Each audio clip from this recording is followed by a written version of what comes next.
Hello बच्चों, कैसे आप लोग? आपके समझ में होंगे। आज मैं लेके आया हूँ JCERT क्लास 8 का हिंदी का चैप्टर 8 जिसका नाम है अमरूद का पेड़ का सभी प्रश्नोत्तर। इससे पहले मैंने इसका 1 से लेकर 7 तक ऑलरेडी डाल के रखा है और इसके अलावा अदर सब्जेक्ट का भी डाल रखा है। अगर आपने अभी तक नहीं देखा है तो एक बार जाकर उसे ज़रूर चेकआउट करें।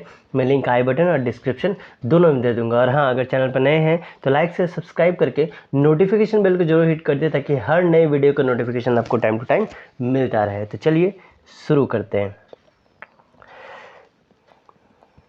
सबसे पहला जो क्वेश्चन है यहाँ पे दिया गया है, लेखक को क्यों लगता है कि इन सब पिछड़े ख्यालातों का हमारे घर में गुजर बसर नहीं होगा या गुजर नहीं हो सकेगा। तो उत्तर हो जाएगा, लेखक के घर वाले पढ़े लिखे थे, वे लोग सामाजिक कुरीतियों और मान्यताओं को नहीं मानते थे। ऐसा होता है कि जब आप पढ़ लिख लेते हैं ना तो अंधविश्वास के ऊपर से आपका विश्वास थोड़ा सा कम हो जाता है। लेखक की माँ सत्याग्रह के दिनों में कई बार जेल जा चुकी थी। इनकी माँ ऑलरेडी जेल की यात्रा कर चुकी थी। उनके पिताजी खुद राजनीतिक और सामाजिक उदारता वाले आदमी थे। सामाजिक और राजनीतिक दोनों के बीच में ये सामंजस्य बैठाना जानते थे। बुआ ने विवाह नहीं किया और पढ़ने लिखने में ही अपनी ज़िंदगी डुबो दी और समाज उन्हें कई चुनौती देने का साहस नहीं कर सका।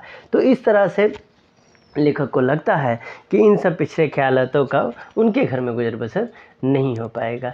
एक चीज़ और आपको कहना चाहूँगा कि कहीं भी किसी भी तरह का आपको डाउट हो या कोई अदर चैप्टर चाहिए जो मैंने अभी तक नहीं डाला है तो आप मुझे कमेंट में लिख सकते हैं। मैं कोशिश करूँगा कि आपका सॉल्यूशन जल्द से जल्द दे दिया जाए।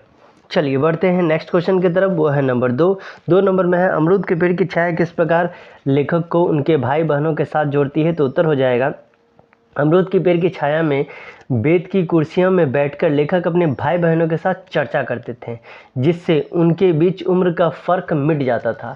जब आप अपने भाई बहन के साथ किसी टॉपिक पे डिस्कशन करते हैं तो क्या होता है कि थोड़ा सा गैप जो है, एज गैप, वो थोड़ा कम होने लगता है। साथ में मिलकर वे सभी नए नए विषयों पर चर्चा किया करते थे और कभी कभी मनोरंजन की बातें भी किया करते थे। इसमें मनोरंजन की बातें भी ऐड हुआ करती थी। इससे क्या था कि इनके बीच का गैप जो है वो घटता चला जा रहा था। अगला क्वेश्चन है, लेखक अपने घर वापस जाकर उदासी का अनुभव क्यों करता है। तो उत्तर हो जाएगा, लेखक अपने घर वापस जाकर उदासी का अनुभव करता है क्योंकि अब अमरूद का पेड़ कट चुका था, यानी अब अमरूद का पेड़ नहीं है।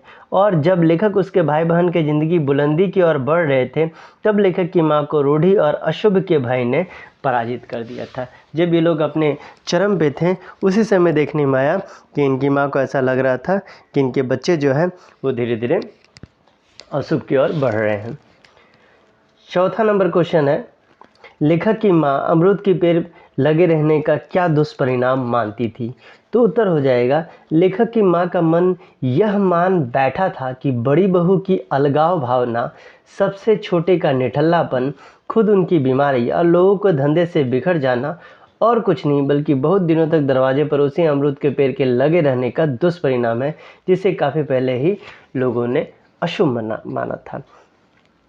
पांचवा क्वेश्चन है आपका, लेखक को मिद्दू का क्षोभ क्यों अच्छा लगा। तो उत्तर हो जाएगा, लेखक को मिद्दू का क्षोभ इसलिए अच्छा लगा क्योंकि यह क्षोभ मौजूदा सामाजिक परिस्थितियों में निहायत जरूरी है और क्योंकि यह जीवन का परिष्कार करता है। तो बशर्ते इस क्षोभ का संस्कार हो, उसे स्वयं पोषा तथा सहा भी जा सके। तो ये था आपका छठा नंबर क्वेश्चन में बढ़ते हैं। पहले आज से स्पष्ट कीजिए, सूरज पिछवाड़े के पीपल के ऊपर आ रहा था, जहां अमरूद का पेड़ था वहां धूप का एक चकता तेजी से बढ़ता हुआ दिख रहा था। तो इसका उत्तर हो जाएगा, इस कथन का आशय है कि जहाँ पर कभी अमरूद का पेड़ अपनी छाया से शीतलता प्रदान करता था, वहाँ उसके कट जाने के बाद शीतलता तो समाप्त हो ही गई, धूप अपने विकराल रूप से वातावरण को अब ज़्यादा गर्म कर रहा था। तो इसमें 6 ही क्वेश्चन है और क्वेश्चन नहीं है। तो ये था आपका क्लास 8 का हिंदी का चैप्टर 8। ठीक है, मैंने बहुत सारे स्टूडेंट को देखा है कि सिर्फ वीडियो देख के चले जाते हैं। थोड़ा सा आप लाइक से सब्सक्राइब कर दे तो इसका मुझे मोटिवेशन मिलेगा और ज़्यादा आपके लिए वीडियो बनाने का। मिलते हैं अगले वीडियो में, तब तक के लिए bye bye and take care.